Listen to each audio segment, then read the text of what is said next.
Claro, últimamente, Xiana, non paramos de falar do xabaril nos medios, con isto da peste porcina. Hai realmente, estamos ante un problema de sobrepoboación de xabaril en toda España? Tal semella, Rocío, e digo máis, semella que en toda Europa, e non só en Europa, senón en todo o mundo, claro, é autóctono en Europa, polo tanto, aquí o que temos é moita poboación. Mira, nos últimos 30 anos aumentou a poboación de xabarís en España nun 700%.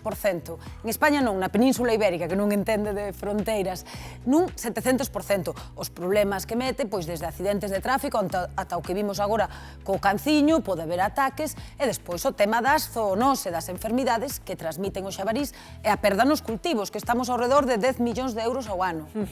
Por certo, que falando de problemas, esta mesma fin de semana, no Albedro, aí na Coruña, que tiveron que ter actividade paralizada por a presencia de xabarís na pista. Sí, sei que o piloto ata o dixo, hai un jabalí en la pista. E claro, tiveron que parar aí todos os voos, desviaron voos ata que colleron o xabarín que entrara, porque ao final atopa por onde entrar, e se houbera porcas dentro, aínda entraba máis, que os machos do xabarín van polas porcas. As femias de xabarín, que son máis elegantes, non van polos porcos. E Xiana, isto que che parece como se está manexando, non, por parte das institucións? Paréceme que se está facendo o que se pode, porque non é un problema sinxelo. Normalmente todo témonos que meter na cabeza que o medio salvaxe, que tamén somos nós, non se lle poden poñer portas ao campo e é moi difícil controlar calquera poboación de especies salvaxes, especialmente o xabaril, que é moi intelixente, omnívoro a tope, oportunista, adaptable, entón adáptase a todo, e entón pois é moi sinxelo ter xabaríns demais e é moi difícil controlalos. Teñen que actuar desde os cazadores, ata as administracións, pero tamén a sociedade en xeral. Eu que sei, cousas tan sinxelas como non tirar lixo no monte, pero lixo pode ser unha mazá, que acabas e a tiras, non, leva contigo todo. Claro, porque para facernos unha idea, que características que vamos a poder ver aquí tamén nun grafismo ten este animal que o fai, como ti ben dís, tan adaptable, non? Estabas destacando, por exemplo, o tema de que come de todo, non? Que é omnívoro. Come de todo, efectivamente. Antes que nada, moito respeito polo xabarín, que ademais é un dos íconos da nosa casa desta televisión de Galicia e unha das cousas culturais máis potentes de Galicia.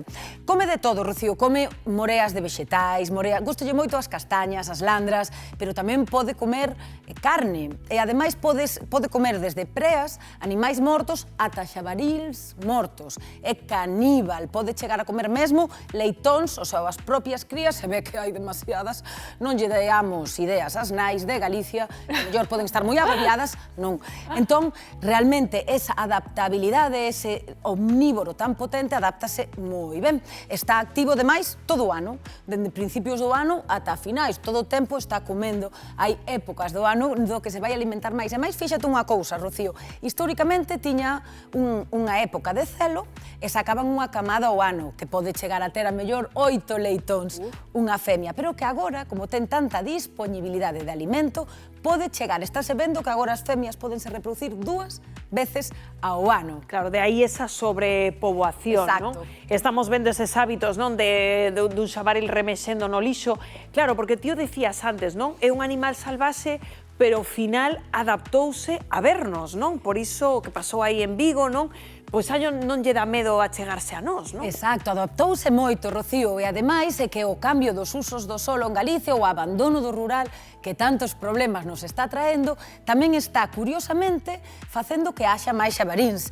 O monte chega ás casas están case no monte, perdemos terras de cultivo, faise monte, o xabarín atopa refuxo aí e tamén atopa alimento. Despois chega, ve un campo de millo, aquelo debe ser... É moi viaxeiro o xabaril? Moito, Rocío, pode percorrer grandes distancias. De feito, puxéronlle un transmisor a unha femia de xabarín, non aquí na meseta da España, e viron que percorreu nun ano 3.500 hectáreas, que me dixo Manel que eran cantos campos de fútbol, creo que milleiros deles, xa se me olvidou, 6.000 campos de fútbol ou así. Que pasada, unha burrada.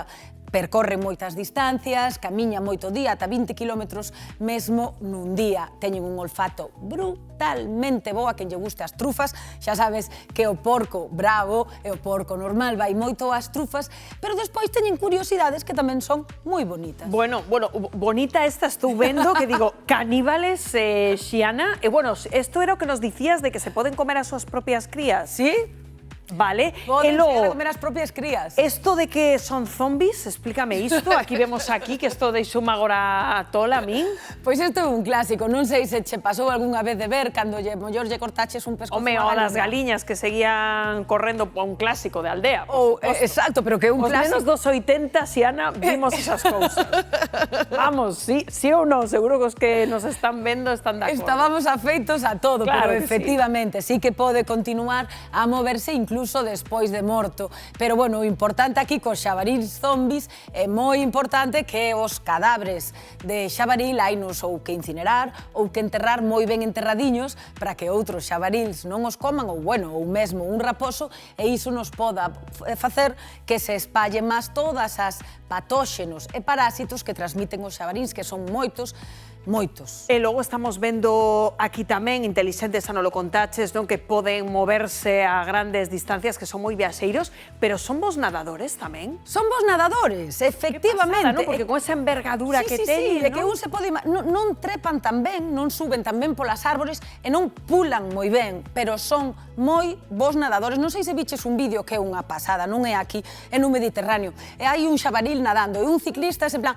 Ven aquí, bonitiño, ven aquí, ven aquí. E sai o xabaril da auga, embiste o ciclista, pero mira, claro, o pobriño estaba facéndolle un ben, pero o xabaril, que xa sabemos, cando ataca o xabaril, cando ten as crías perto, cando está ferido, por eso os cazadores teñen moitos accidentes con eles, e cando se sinte atrapado. Entón, se ves a un xabaril nadando, non esperes ali na beira. Claro, máis vendo ese colmillo, non? Claro, son moi grandes e son moi fortes, femias, e xa se di, eso é un jabalí. Non, totalmente. Pois por último, Xiana, quería repasar contigo tamén que pasa ca triquinelose, non? Porque temos como tradición, non, de comer a carne de xabaril, pero hai que ter cuidado con isto, non? Como se elimina? Gústame que fales disto, Rocío, porque é un tema moi importante que temos que ter en conta. A triquinela é un nematodo, é un vermiño, e eles viven nos músculos, nas musculaturas de xabarils, porcos, lobos, teixugos, pero claro, nós comemos os xabarils, que é unha cousa que eu penso que sería unha cousa boa, comer máis xabaril igual que facía Obélix e Astérix, e comelos ben, pero importantísimo, os cazadores o saben moi ben, pero está ben lembralo, se cazamos un xabaril, sempre hai que mandar unha mostra desa carne a analizar, pode ser un cachiño de lingua ou de diafragma, e se envía a analizar, a través dun veterinario, xestión cinexética da Xunta, analiza, porque hai que velo ao microscopio, se se pode comer, xa o podemos comer. Mentras agardamos pola mostra, que é máis ou menos unha semana, témolo nun conxelador, ben guardadiño, e despois se chega negativo, xa o podemos comer.